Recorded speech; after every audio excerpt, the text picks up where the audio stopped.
one of Wes Craven's final interviews back in 2011 with JoeBlow.com.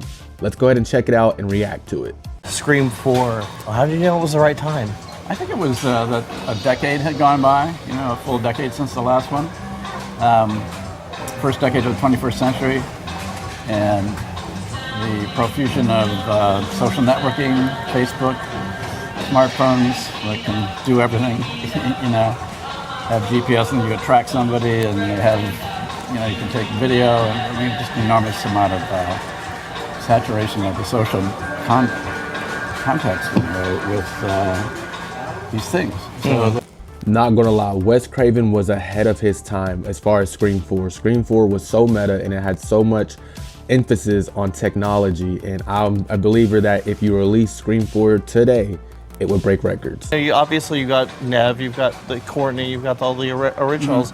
What did you look for when you went for the rest of the cast?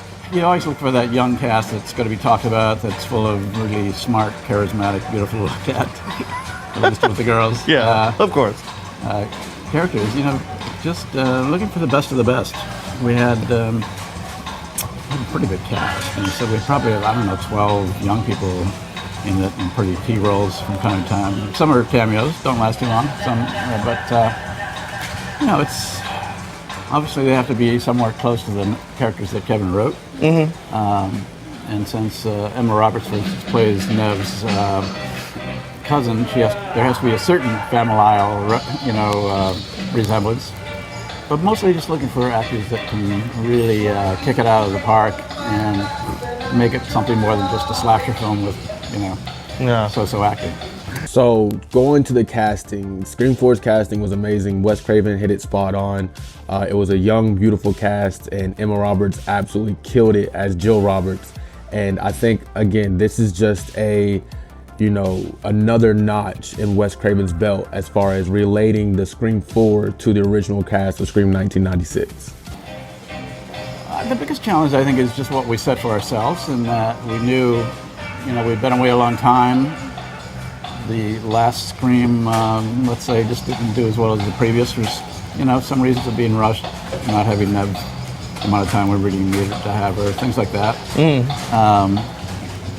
I think we just set very high standards, that it had to be fresh, it had to be new, it had to be scary, funny, but not funny in the way that scary movies funny. And so that was always a tricky thing to navigate. And it's a murder mystery, so despite all the Facebook stuff and everything else, it's just creating that sort of complex web of deception and deceit on the part of us, with the audience, of not having them guess who the killer or killers were. Again, Wes Craven is the master of cinema, the twist, the suspense, right? This interview is making me just really realize how much the Scream franchise misses Wes Craven. He was talking about what the challenges are for creating a new Scream movie. And the most important part in that, what he said, was the challenge is not to let the audience guess who the killer is. And I think that is something that Scream 5 and Scream 6 kind of didn't really focus on. I mean, we called it in Scream 5, we knew it was Richie and Amber, and then in Scream 6, we knew it was the Bailey family. So again, Wes Craven, the master of suspense and not letting you know who the killer is. As Jamie Kennedy said a long time ago, everybody is a suspect. It's too bad you can't just bring Jamie Kennedy back in some way. I keep saying, the lost twin from Argentina. Jamie could pull that off. Again, you see Wes Craven here saying that Randy could come back. He would be able to be brought back as a twin from Argentina. So again, this interview is making me just realize how much we miss Wes Craven. This is about to expect, without giving anything away. Well, there's a certain amount that's known. Nev is coming back to her hometown after having written a book called Out of Darkness. It's the first time she's come back. There's certain ghosts in the town for her. Courtney and David's characters, Dewey and Gail Weathers, have married, despite their very different sort of personalities. So Gail's living in this small town of Woodsboro for 10 years, going nuts. Because nothing ever happens there she can write about. She's trying to write fiction, but she doesn't have that kind of a mind. So, of course, as soon as Nev comes back, all hell starts to break loose. So Courtney's character is suddenly secretly delighted. So it's things like that, and I think there's a very interesting relationship between Nev and Emma's characters. So, a woman who has obviously been through hell, and a young woman who doesn't know her that well but's fascinated by her, and sort of a mentoring thing in a way. And I think it's very interesting. It'll be exciting to see a new generation kind of follow this and see Scream Ghostface probably for the theater in the first time. Yeah. Have you thought about that? And Well, yeah, 10 years, it's a new generation. So Yeah. New decade, new generation. And that was part of the pressure. The good pressure was you have to make it something that they're not going to say, well, this sucks, So we really worked very hard, and Kevin came up with a fantastic script. And so, it was great to direct such stuff. Nice. Now I have to ask, because Gorehounds, how gory do we get? Well, we had a tanker truck full of blood out back, and we just basically went out there every 5 or 10 minutes. Yeah. Filled the hoses. I can't believe, I'm so excited. We're looking at horror here. What are some of your favorite horror movies that really inspired you? Scary as hell. Jaws 2? Oh! Sorry, never mind. I was like shocked. Jaws. Yes. Jaws 2 is the only film where the shark jumped the shark. Yes.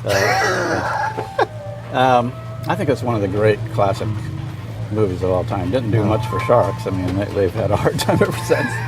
But that's just a beautifully classic. Jaws is one of Wes Craven's favorite classic horror movies of all time. I did not know that. I'm learning so much from this interview. Shout out JoeBlow.com. You did amazing. Let's keep going. Scary movie. And the score. Yes, fantastic. Well, I mean, one of the scores that anybody within a bar, not in a bar, but one musical bar knows. Oh, that's music from Jaws.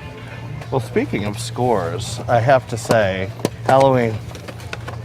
Kevin Williamson's favorite horror movie. Mine too, actually. I saw it when I was 7 years old, and it fucked me up for life. And then I saw Last House on the Left. Really fucked me up for life. Thank you for that. When you go back, what do you like watching the old horror films? What was the genre or the time period that really stuck with you? Well, I have this weird history that because I was raised in a church that didn't allow movie going, I didn't see any movies at all except Disney movies. That was the only ones we were allowed to see. So I have no history in a backlog as a young kid watching anything except Disney. So to me, the most scary thing was Bambi. That's pretty scary, though. In fact, there's a line in Scream 4, what really scares you? And the character says, Bambi. Funny how Wes Craven thinks that Bambi is a scary horror movie, and we actually have a Bambi horror movie coming out this year. That is fucking insane. That's pretty funny. But no, I don't have any history of it. But when I started watching, the first scary movie I saw was George Romero's Night of the Living Dead. A friend, so there's this movie and it's supposed to be scary and fun. Let's go see it. And I actually sort of sniffed and, sounds really dumb. She said, oh, come on. And within 5 minutes of that movie starting, even before it started, there was something going on in the theater that you just could sense of excitement. And as soon as it started, everybody was saying the lines and screaming, and I was scared shitless, and and then laughing, and people were running up and down the aisles. It was like, I have never experienced anything like it. And when I was in graduate school, we studied the theater of the absurd, with Ionesco and Beckett and all those guys, and we always read about riots in the theaters, and people, theater goers, say, this is not theater, this is disgusting, and all that stuff, waiting for Godot, and I felt like, this is the same sort of thing. Like, older people can't understand what's going on here, but there's something that's releasing a tremendous amount of energy and actual fun in the theater. So Wes Craven's first movie, a horror movie that is, that he watched was George A. Romero's Night of the Living Dead, and he felt that there was a certain energy that was pulled from the audience when watching this film. Man, a master, true master of cinema. I can see so many movies that probably were inspired to your work because of the humor. There's Fright Night, one of the greatest films. One of the greatest guys. I love this guy. Firestarter. I looked at that and said, if I ever do a scary movie set in a winery, I'm gonna use her as the person that gets killed off in the opening of the film. I know, exactly. Can you believe how she's grown up? It's insane. Yeah. It's insane. Yeah, fantastic. The And then Exorcist scared the hell Evil out of Dead. me. Literally. Evil Dead. Evil Dead. Absolutely. Well, who are some of the modern guys? I mean, Exorcist, Evil Dead. Oh my God, just learning things about Wes Craven that I didn't know, that some of the cinema that he was into. Just again, amazing interview, one of his last interviews. Let's keep it going. Marshall, have you seen this? Yes, that's Fantastic great. That's film. a fantastic film. Let the Right One In. I thought Let the Right One In was absolutely brilliant. 28 Days Later, which is, some years back, but still, Danny is, I think, incredibly talented filmmaker with enormous energy. He can make it a guy's trapped under a rock, having to chop up his arm interesting. Yeah. So if a director can do that, they're all good Yeah. by me. I don't own Ginger Snaps, but I love this movie. I don't know that. You've never seen? Oh, this is good. Ginger Snaps? PMS and Werewolves. Gee, I know that one. Wes Craven's sense of humor, unmatched. Wes Craven collection. Collection. Oh, what's this, Universal? Yeah. Do you know about this? Or do we have to sue someone? I think I got a copy of this someplace. Yeah, so Shocker, Serpent and Rainbow, and I People love Under the Shocker, by the way. I do. I'm sorry. I love it. There's a story to Shocker. But basically, the special effects guy had a nervous breakdown in the middle of the film, and he told us, "Don't worry, all the effects they're coming along great." He had invented a new way, supposedly, and at the last minute, he told us tearfully that the process was not working, and he was a total failure, and he was so sorry, and then just kind of collapsed mentally and emotionally for quite a while.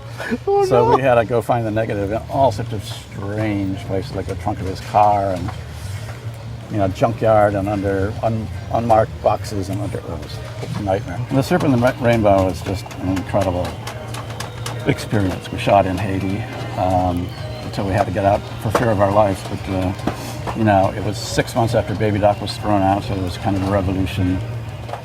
Any place you drive by a cemetery, everything was torn out. All the bodies were flung around that belonged to Tonton Macoute, which was the secret police, or any members of the family. So there were bones and skulls everywhere.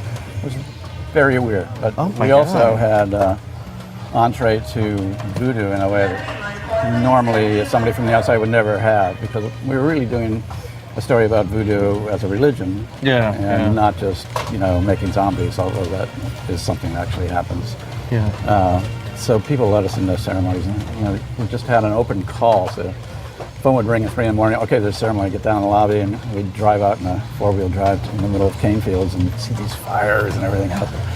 And you get there, and people are dancing, and I actually stood right next to a goat and watched it get grabbed and slaughtered in front of my eyes. Oh my God! And they're handing around bread from an oven that's just like still hot, and they're looking at you like, "We're so glad you're here." So, amazing experiences. Wow, so Serpent and Rainbow actually had real voodoo rituals on film. Wes Craven actually had real voodoo doctors perform rituals. That is insane. Wow.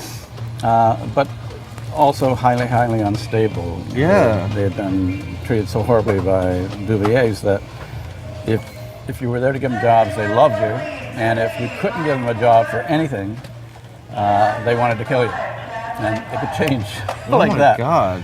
So we had a couple of really hairy experiences on that. So we had to get out a little bit sooner than we were going to stay, and went over to Dominican Republic and shot the rest of it there. But all the day exteriors were shot there. Nice. And the big night exterior of the big procession and everything was shot there. In fact, that's the one that kind of went after 3 days, got out of hand, and I've never had 3,000 people pick up stones and look at me like, okay, you're gonna die. My God. Yeah. Oh my God. Yeah. Well, I'm glad you didn't, because then you wouldn't be so many movies, and we wouldn't be here chatting. It would be legendary, but the legend would be shorter. It would be like, that's kind of sad that you have to Craven die to do Stone. that. Oh, we know that. No, really Stone. Well, I think that's it. So, ladies and gentlemen, Hellcats and Hounds, that was one of Wes Craven's final interviews with JoeBlow.com. Thank you so much, Joe Blow, for having your team put this together. This was amazing. Wes Craven is literally my favorite director, creator of all time. He's one of the reasons why I do have this horror channel. Scream, Nightmare on Elm Street, all of his movies are like on my top 15, 20 horror movies of all time. So definitely miss Wes Craven. If he was alive today, I guarantee you Scream would be in a better place. I guarantee you that. But as always, that's just your Hellmaster's opinion. What the hell do you Hellcats and Hellhounds think? Do you guys think that Wes Craven is the greatest director of all time, or do you think he's overrated trash? And please tread lightly. I'm your Hellmaster Dede, and I'll see you Hellcats and Hellhounds in the next one. Peace.